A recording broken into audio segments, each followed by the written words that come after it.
Dari kemarin-kemarin kita membahasnya bor cordless melulu ya, lama-lama bosen juga kan. Kali ini saya akan coba membahas sebuah bor yang masih menggunakan kabel dan juga tenaga listrik untuk powernya. Saya rasa bor ini cocok ya untuk kegiatan woodworking dan juga rumahan. Oke, langsung saja kita bahas.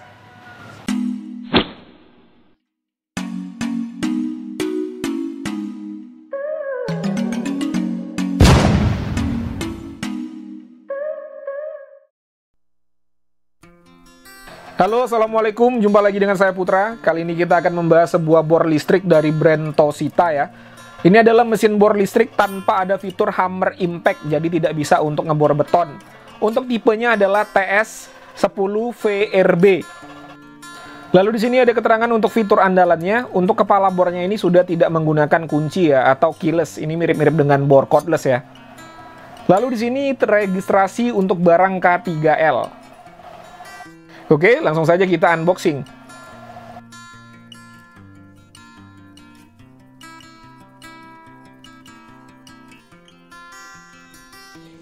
Untuk isi di dalam box, pertama di sini kita mendapatkan untuk buku panduan ya. Kita buka terlebih dahulu.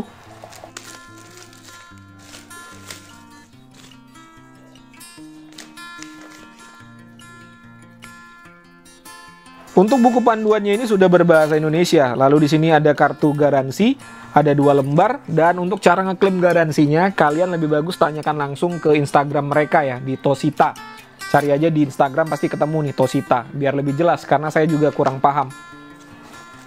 Berikutnya di sini ada carbon brush cadangan ya. Kita mendapatkan sepasang carbon brush cadangan. Dan terakhir unit bornya, sudah tidak ada apa-apa lagi untuk di dalam boxnya.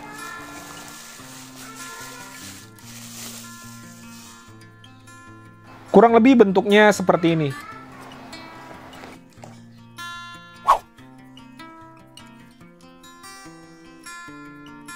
Oh ya, saya hampir lupa ya. Untuk harganya ini di pasaran itu adalah 200 ribuan. Link pembeliannya saya cantumkan di kolom deskripsi. Dan terus terang saya ini dikirimi oleh Toshitta. Jadi ini barang yang diberikan gratis kepada saya untuk saya ulas secara jujur.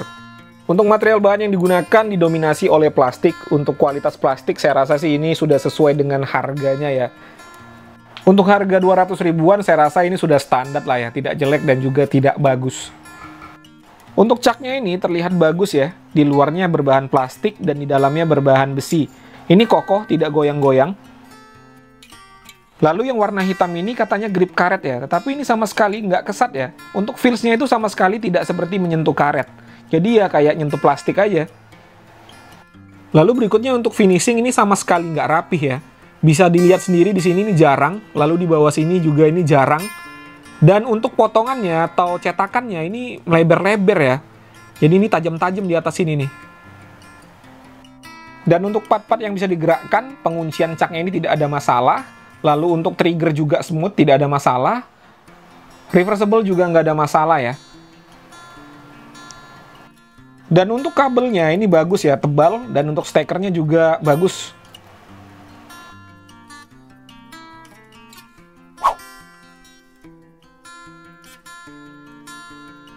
Lalu untuk fitur yang ada pada bor ini, yang pertama di sini ada cak yang sudah keyless. Ini adalah fitur andalannya. Jadi untuk mengencangkan dan juga melonggarkan tidak menggunakan kunci lagi. Lalu berikutnya di sini ada water pass agar kita mengebor bisa lurus. Lalu ada cantolan untuk menyantolkan ke ikat pinggang ya ini ya. Lalu berikutnya di sini ada reversible, putaran kanan, putaran kiri, dan apabila posisinya diletakkan ke tengah, dia akan mengunci trigger. Lalu berikutnya di sini ada trigger lock. Mekanismenya kurang lebih sama ya dengan trigger lock pada umumnya, ditahan seperti ini, dan untuk melepaskan tinggal ditekan lagi trigger. Dan fitur terakhir ada variable speed pada triggernya. Dan untuk knob speed selector yang ada pada trigger ini, untuk unit saya ini tidak bekerja. Jadi walaupun kita naikkan atau kita turunkan, kecepatannya tetap sama. Tetapi saya nggak tahu ya, apakah ini hanya terjadi pada unit saya saja, ataukah semua unit juga sama, saya nggak tahu.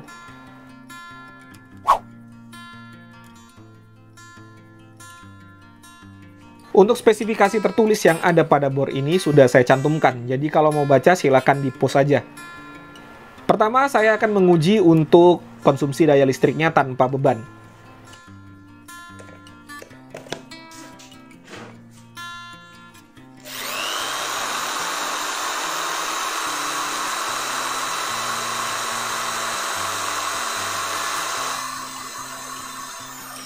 Konsumsi daya listriknya cukup rendah di angka 220 watt.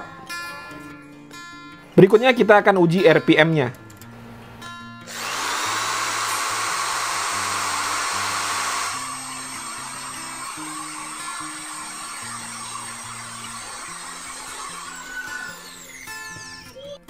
Melebihi spek di angka 2700 RPM.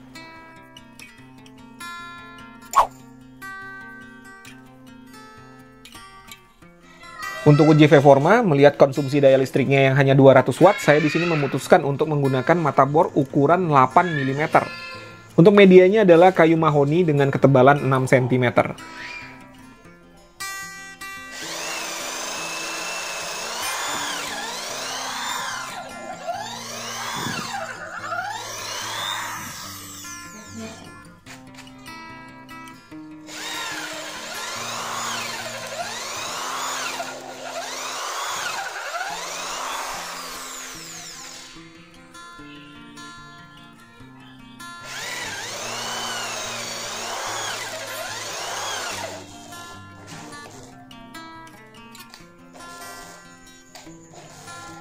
Ya, nggak sanggup ya, mati bornya. Ini yang saya rasakan memang torsinya kurang ini. Oke, karena tadi mahoni nggak sanggup, sekarang saya ganti ke kayu yang lebih lunak. Ini adalah kayu nangka. Karena kayunya lebih lunak, saya menggunakan motherboard yang lebih besar sedikit, ukuran 9 mm.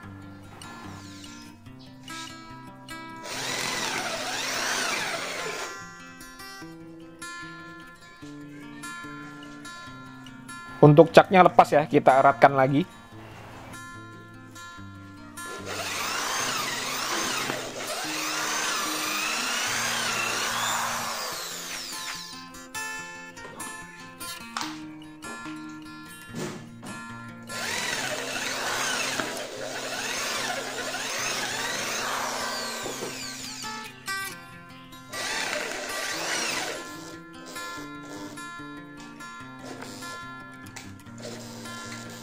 Ya, mati lagi ya, nyangkut lagi.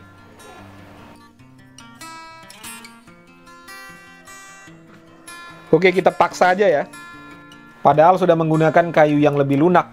Masa harus pakai triplek? Ya, nggak usah lah ya. Kita coba lagi aja.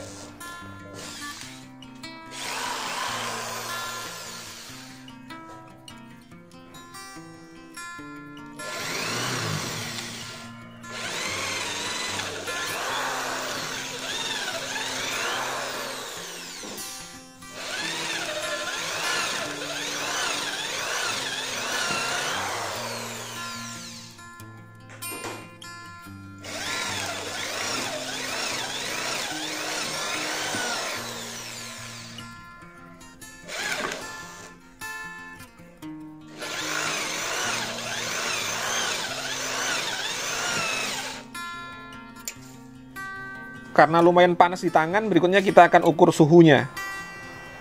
Pada ventilasinya ini di 53 derajat Celcius.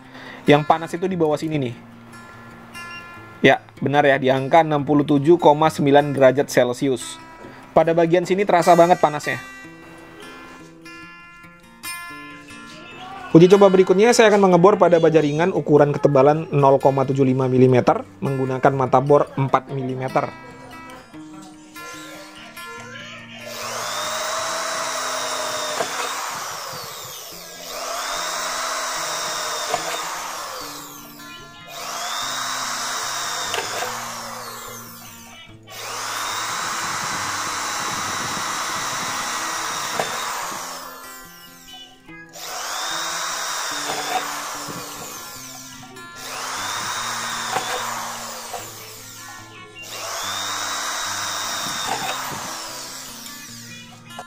Untuk mengebor baja ringan ini feels-nya enak sekali ya, dan sangat cepat.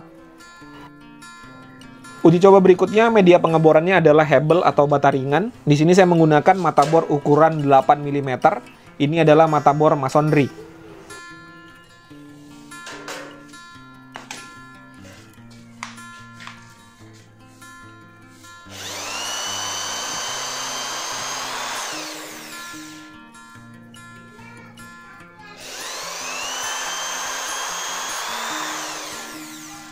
Ringan sekali ya, tidak ada masalah. Jadi untuk kalian yang rumahnya menggunakan hebel, bisa ya menggunakan bor ini untuk mengebor tembok. Oke, sudah disaksikan tadi ulasan singkat saya mengenai bor Toshiba ini, kurang lebih hasilnya seperti itu.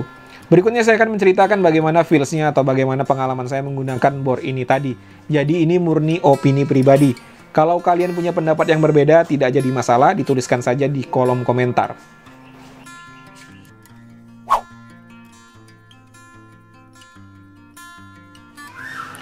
Oke, yang pertama kita bahas dari build quality-nya. Kalau kita lihat harganya di pasaran itu hanya 200 ribuan. Untuk material bahan yang digunakan pada bor ini sama sekali nggak bisa dikomplain ya, sudah sesuai dengan harganya. Tetapi kita harus beri masukan juga kepada Toshiba agar lebih baik ke depannya. Di sisi finishing ini tidak rapih. Yang pertama, di sini kita lihat ya, plastiknya melebar-lebar dan ini terlihat sekali ya, tidak sedikit tapi banyak. Lalu jarang ya, di sini ini jarang. Di bawah sini juga ini jarang. Jadi untuk finishing saya katakan ini tidak rapi. Mungkin ya kedepannya Toshiba bisa memperhatikan itu. Lalu berikutnya untuk fitur juga ini saya ada komplain. Ini komplainnya bukan untuk menjelek-jelekkan atau untuk membuli ya. Tetapi ini sebagai masukan agar Toshiba lebih baik lagi ke depannya. Masalahnya ada di sini ya. Untuk speed selector yang ada pada unit saya ini nggak bekerja sama sekali. Seperti yang saya katakan di awal tadi, saya nggak tahu ya, apakah ini hanya terjadi pada unit saya saja, ataukah unit yang lain juga sama, saya nggak tahu. Ya sangat disayangkan aja ya kalau speed selector ini hanya gimmick-gimmick doang. Padahal sudah tinggal tambah sedikit komponen, sudah jadi nih fitur. Dan untuk fitur yang lain tidak ada masalah, semuanya sudah bekerja dengan baik. Untuk spesifikasi saya nggak ada komplain, RPM-nya sesuai, untuk beratnya juga ringan di 1,1 kilo. Lalu untuk dimensinya ini juga compact ya. Untuk tingginya hanya 19 cm, tidak sampai 20 cm. Dan untuk lebarnya hanya 25 cm. Dan untuk performanya, menurut pengalaman saya ini tidak bisa digunakan untuk kerja berat. Apalagi mengebor kayu-kayu yang keras. Untuk fastening saya rasa sih masih oke ya. Atau mengebor kayu yang keras dengan mata bor yang kecil ini bisa. Tetapi kalau menggunakan mata bor di atas 8 mm, saya jamin nggak bisa. Lalu bor ini cocoknya untuk apa? Ya menurut saya sih untuk fastening sih oke ya. Untuk main triplek atau main di kayu-kayu yang tidak keras seperti pinus masih oke. Untuk kegiatan rumahan masih bisa. Lalu untuk main di baja ringan juga oke, tidak ada masalah. Lalu apakah bor ini worth it untuk dibeli? Ya saya kembalikan lagi. Kalian yang punya uang, kalian yang punya mau, ya terserah kalian ya. Saya nggak bisa menentukan apakah ini worth it atau tidak. Oke, mungkin itu saja yang bisa saya sampaikan. Seperti biasa, kalau kalian punya pertanyaan, dituliskan saja di kolom komentar. Kalau ada kritik dan saran juga tidak jadi masalah. Jumpa lagi di konten-konten saya berikutnya. Assalamualaikum warahmatullahi wabarakatuh.